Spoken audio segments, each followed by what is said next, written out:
मध्य प्रदेश में एनसीईआरटी की किताब पर बड़ा बवाल बढ़ता ही जा रहा है। अब बागेश्वर धाम सरकार का इस पूरे मामले पर बयान आ गया है। पूरा मामला कक्षा 3 की पर्यावरण पुस्तक से शुरू हुआ और क्लास 3 की पर्यावरण की किताब के पाठ चिट्ठी आई है को लेकर एक अभिभावक ने शिकायत दर्ज कराई है। खजुराहो के रहने वाले डॉक्टर राघव पाठक ने इसकी प्रशासन को शिकायती आपत्ति जताई थी और इसके बाद से ही मामला लगातार तूल पकड़े हुए है। अब बागेश्वर धाम पीठाधीश्वर के बयान के बाद ये पूरा मामला और गर्मा गया है और इस मामले को लेकर बाबा बागेश्वर का एक वीडियो आग की तरह फैल रहा है। इसमें उन्होंने शिकायत करते हुए बताया कि इस पाठ में लफ्जियात को बढ़ावा दिया गया है। पंडित धीरेन्द्र कृष्ण शास्त्री ने सभी किताबों को वापस मंगाकर इस तरह के चैप्टर को तुरंत हटाने की मांग की है। एक मित्र के माध्यम से एक सूचना भेजी जो मीडिया पर भी चली। कक्षा 3 की पुस्तक में एक पाठ्यक्रम जोड़ा गया मेरी चिट्ठी के नाम से। चिट्ठी आई है के नाम से कोई पाठ्यक्रम जोड़ा गया। उसमें 3 कक्षा की कोई बच्ची चिट्ठी लिखती है, जो छापा गया वो लव जिहाद को बढ़ावा देने वाला पाठ्यक्रम छापा गया। इस प्रकार की चिट्ठी अहमद के नाम से रीना के द्वारा एक चिट्ठी का पाठ्यक्रम जोड़ा है, जिसमें उनका पता भी लिखा, अहमद अली, मकान नंबर 5, ब्लॉक जी, मालवीय नगर, नई दिल्ली। यह देश का दुर्भाग्य है।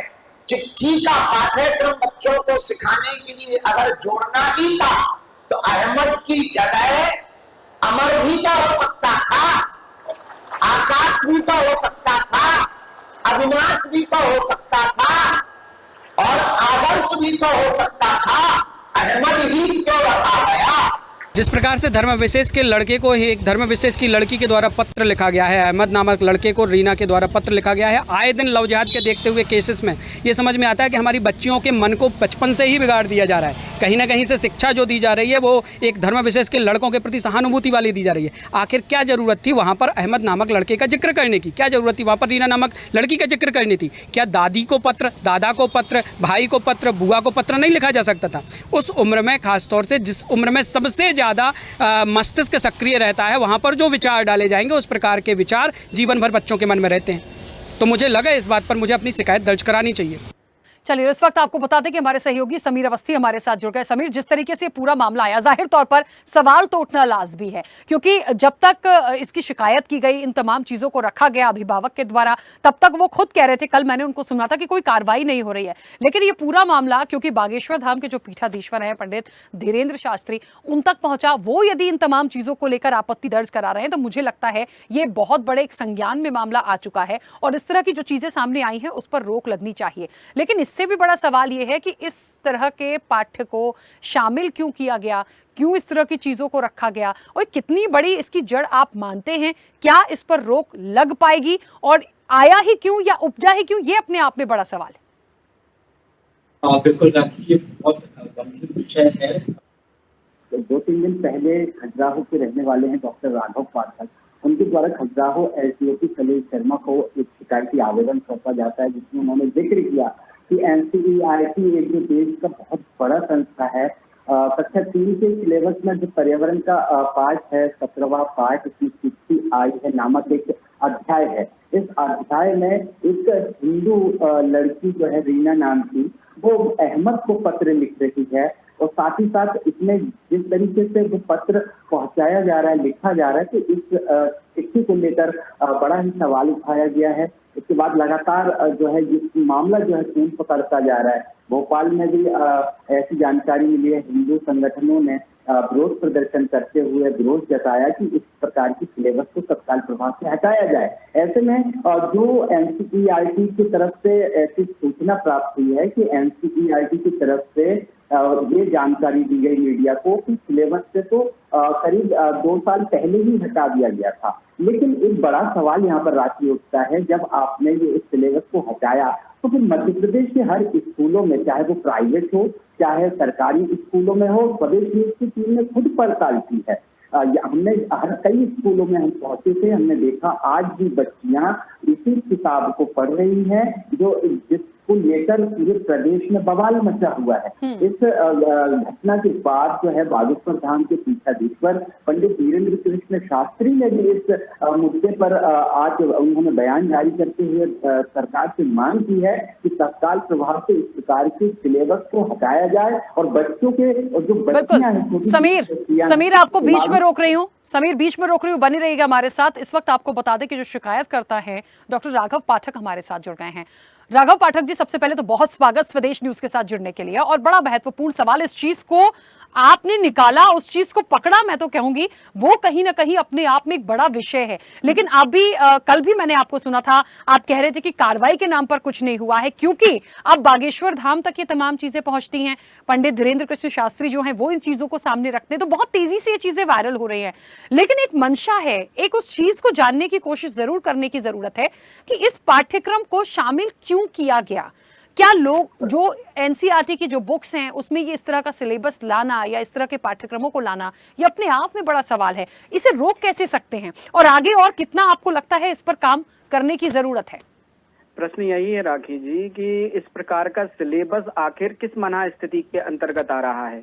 देश जहां एक तरफ सांप्रदायिक तनाव की आग में जल रहा है, दूसरी तरफ जहां आए दिन लव जिहाद के मामले, आए दिन हिंदू लड़कियों को बरगलाने के मामले आ रहे हैं, उसके बीच में इस प्रकार का सिलेबस किस एवज में डाला गया? खासतौर से 7-8 वर्ष के बच्चों की सिलेबस में कैसे डाला गया? अभी बहुत से प्रश्न उठाने शेष हैं राखी जी। अगर आप पुस्तक के शुरुआत से सिलसिलेवार अध्ययन करेंगे इस पुस्तक पर, इस पुस्तक को बिल्कुल सेव करके रखिएगा, क्योंकि इस पुस्तक के पूरे सिलेबस में इतना खतरनाक कंटेंट है, शुरू से लेकर अंत तक। अगर कोई संवेदनशील व्यक्ति पढ़ेगा तो उसको स्पष्ट दृष्टिगोचर हो जाएगा कि ये बहुत बड़ा षड्यंत्र है। अभी केवल एक चैप्टर उसका खुला है। इस पुस्तक के अभी कई हिस्सों को संवेदनशीलता के साथ पढ़ने की जरूरत है। जिस प्रकार से छद्म वेशधारी, हम लोग कहते हैं हमेशा कि भेड़िए कहां कहां घुसे हैं, कहां कहां इंटर किए हुए हैं, ये अभी पता नहीं है समाज में। तो ये बेहद संगीन विषय है जिस पर देश को, शासन को, प्रशासन को, प्रधानमंत्री को, शिक्षा मंत्री को बेहद गहराई से संज्ञान में लेने की जरूरत है। बिल्कुल ठीक बात है। लेकिन राघव जी, इस दिशा में जिस तरह से शिकायत आई है, तमाम चीजें अब ये वायरल हो रही हैं, मुझे लगता है पाठ्यक्रम को तो शायद हटा दिया जाएगा, होना भी चाहिए, क्योंकि इतना विरोध के बाद और इतनी चीजों को बिल्कुल पॉइंट टू पॉइंट रखने के बाद मुझे नहीं लगता कि इस पर कोई ऑब्जेक्शन होगा। लेकिन आगे ये ना हो, और किस तरह से आई हैं, आगे आपने कुछ और सोच रखा है इसको लेकर, और क्योंकि आपने शिकायत की है तो आगे आपको उम्मीद है कि इस तरह की चीजों पर बहुत जल्दी से एक्शन लिया जाएगा? इस चीजों पर एक्शन लिया जाना चाहिए। जो पूर्व की प्रक्रिया थी, पूर्व में जो बीओ होते थे, प्राचार्य होते थे, हेडमास्टर होते थे, उनके पास सिलेबस की जिम्मेदारी आती थी और एक व्यक्ति से सिलेबस की जिम्मेदारी नहीं आती थी। इस सिलसिले में कहीं ना कहीं शासन प्रशासन को जो पूर्व का क्रम था पाठ्यक्रम निर्धारण करने का, हमें कोई दिक्कत नहीं थी अलगू शेख, जुम्मन शेख और अलगुल चौधरी की कहानी से, हमें कोई दिक्कत नहीं थी। जहां हामिद चिमटा लेने जाता है, अपनी दादी की कहानी बताता है, बाजार जाता है, हाट का जिक्र करता है, बिल्कुल दिक्कत नहीं थी। हमें दिक्कत यहां है जहां अहमद को रीना चिट्ठी लिख रही है और लिख रही है तुम्हारी रीना।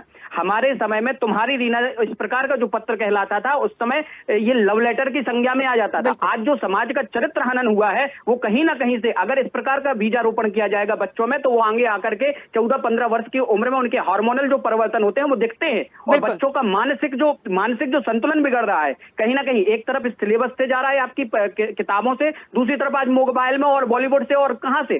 तो ये अगर चारित्रिक रूप से हम अपने देश को नहीं बचाएंगे तो बहुत बड़ा खतरा है। इधर हम राम मंदिर बनवा ले, लेकिन कल राम मंदिर में जाने वाली पौध नहीं रहेगी तो देश कहां जाएगा? ये प्रश्न सोचने लायक है और करने लायक है समाज। बिल्कुल, राघव जी बनी रहेगा हमारे साथ। इस वक्त आपको बता दें कि कांग्रेस का पक्ष रखने के लिए हमारे साथ इस वक्त हरप्रसाद पटेल जी जुड़ गए हैं। हरप्रसाद जी, मेरी आवाज पहुंच रही है? सबसे पहले तो बहुत स्वागत स्वदेश न्यूज के साथ जुड़ने के लिए। बहुत बहुत धन्यवाद। हरप्रसाद जी, जो ये मामला पूरा सामने आया है, मुझे तो लगता है डॉक्टर राघव पाठक जो खुद हमारे साथ जुड़े हुए हैं, जो शिकायत करता है, उन्होंने इस चीज को पकड़ा, उस चीज को सामने लाए। मुझे नहीं लगता अमूमन आम जीवन जिस तरह से चल रहा है, इस चीज को इतना बारीकी से कोई पकड़ पाता। देखिए, मैं बात बहुत बेबाकी से इसलिए कह रही हूँ क्योंकि हाँ, सवाल तो है, नाम कुछ और भी हो सकता था, बात कुछ और भी हो सकती थी, लेकिन जिस तरीके से शामिल किया गया, ये अपने आप में बहुत बड़ा सवाल है कि आखिरकार ये उपज कहाँ से आई है। अब उसके लिए तो वैसे ये है तो गलत है ना, इसका हम तो स्वयं विरोध करते हैं। देखो आप समझाएं, शिक्षा के समय ऐसी कोई आपत्तिजनक बात ना लिखी जाए कि जिसमें किसी धर्म विशेष को आपत्ति हो। शिक्षा सभी को समझदारी के लिए दी जाती है, ना कि इस गलत कृत्य के लिए नहीं दी जाती है। ठीक है, तो हुआ तो गलत है, लेकिन अब वो उस पर टिप्पणी करना ज्यादा उचित नहीं है। इसमें वरिष्ठ अधिकारी संज्ञान में लेके इस पर कार्रवाई करें, यही हमारी मांग है। बिल्कुल ठीक है। क्या लगता है कितने बदलाव की जरूरत है और कितनी जल्दी इसको अब काम एक्शन के तौर पर, मैं तो कार्रवाई के नाम पर देखूं पूछूं तो आपको लगता है कि कितना किए जाने की जरूरत है? कुछ ना कुछ एक्शन लेना चाहिए प्रशासनिक अधिकारियों को, उस पर संज्ञान लेकर के, और उसमें से कुछ ना कुछ एक्टिव होकर के उस पर ध्यान दे करके इस विषय को खत्म करना चाहिए, जिसमें अगले कोई कदम ना उठा पाए, ऐसा कुछ ना कुछ करना चाहिए। बिल्कुल। समीर हमारे साथ, हमारे सहयोगी लगातार जुड़े हैं। समीर, आपसे मेरा सवाल यह है कि ये पूरा घटनाक्रम जब सामने आया, क्योंकि राघव पाठक जी भी हमारे साथ जुड़े हुए हैं, ये बात बागेश्वर धाम तक पहुंच चुकी है, मुझे लगता है क्या प्रशासन के किसी अधिकारी से आपकी बात हो पाई है इस पूरी घटना के सामने आने के बाद? उनका क्या कुछ कहना है? एनसीईआरटी की बुक्स में यदि इस तरह का पाठ्यक्रम है या सिलेबस है, वो भी क्लास 3 के लिए, मुझे लगता है छोटी सी क्लास है, आप कहां से इस चीज को बताना और सिखाना शुरू कर रहे हैं? तो इन सब चीजों के लिए क्या आपकी किसी से बात हो पाई है? उनका क्या मत है? देखिए राकेश जी, मैं बिल्कुल बता दूं, छतरपुर जिला शिक्षा अधिकारी से बातचीत हुई थी और लगातार मीडिया की सुर्खियों में ये खबर पिछले 3 दिनों से मामला गरमाया हुआ है। तमाम अधिकारियों को इस बात की जानकारी है। छतरपुर पुलिस अधीक्षक को भी शिकायत की गई, खजुराहो एसडीओपी को शिकायत की गई है। इस दौरान बताया गया था कि ये मामला जो कि स्टेट गवर्नमेंट का नहीं है, ये नेशनल स्तर पे इसको जारी किया जाता है, सिलेबस में लाया जाता है एनसीईआरटी के द्वारा। जब मामला लगातार कूद पकड़ के देख एनसीईआरटी के द्वारा एक बेतुका तरीके से बयान जारी किया जाता है, अन्य मीडिया की सुर्खियों में खबर देखा गया। वो कह रहे हैं 2 साल पहले एनसीईआरटी की जो बुक है कक्षा 3 में जो पर्यावरण विषय पर जो सवाल उठाया जा रहा है, वो ऑलरेडी उन्होंने बंद कर दिया।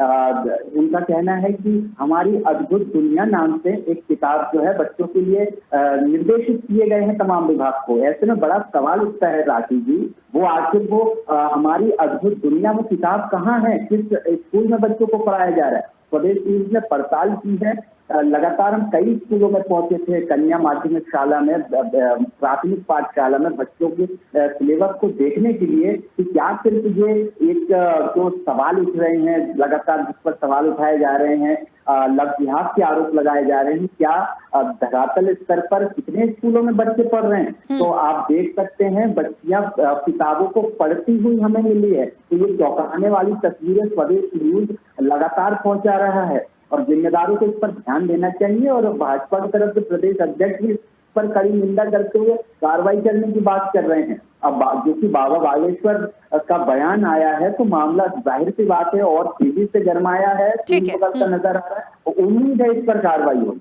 बिल्कुल, चलिए, और जाहिर तौर पर होना भी चाहिए, क्योंकि जिस तरह से इस तरह की चीजें सामने आई हैं उस पर संज्ञान और सख्त कार्रवाई होने की जरूरत भी है, ताकि आगे इस तरह चीजों का समावेश ना हो। आप सभी का बहुत शुक्रिया बातचीत के लिए और जुड़ने के लिए। तो निश्चित तौर पर देखिए, पाठ में लव जिहाद को बढ़ावा देने की बात है। कक्षा 3 यानी क्लास 3 में एनसीईआरटी की बुक्स में यदि इस तरह का सिलेबस होगा तो ये कहीं ना कहीं बड़े सवाल खड़ा कर रहा है। और ये बात जो है, ये विषय जो सामने निकल कर आया है, ये जाहिर तौर पर प्रशासन के अब संज्ञान में भी है। ये कलम से लिख चिट्ठी जो रईना के आप दोस्त अहमद को लिख मुझे पत्र पेटी में डाल कर की पर्यावरण की एनसीईआरटी का ये सिलेबस है। इस सिलेबस के अंतर्गत अध्याय 17वें अध्याय में एक पाठ है जिसमें एक चिट्ठी के बारे में, पत्र के बारे में, पत्र लेखन होता था हमारे भारत में, एक अच्छी परंपरा थी। लेकिन उस परंपरा के अंतर्गत जो सिलेबस डाला गया, जो चिट्ठी को हाईलाइट किया गया, क्योंकि उस पुस्तक की शुरुआत में भी हाईलाइट किया गया, पुस्तक में भी हाईलाइट किया गया, अहमद अली नामक एक बालक को एक हिंदू लड़की रीना पत्र लिख रही है।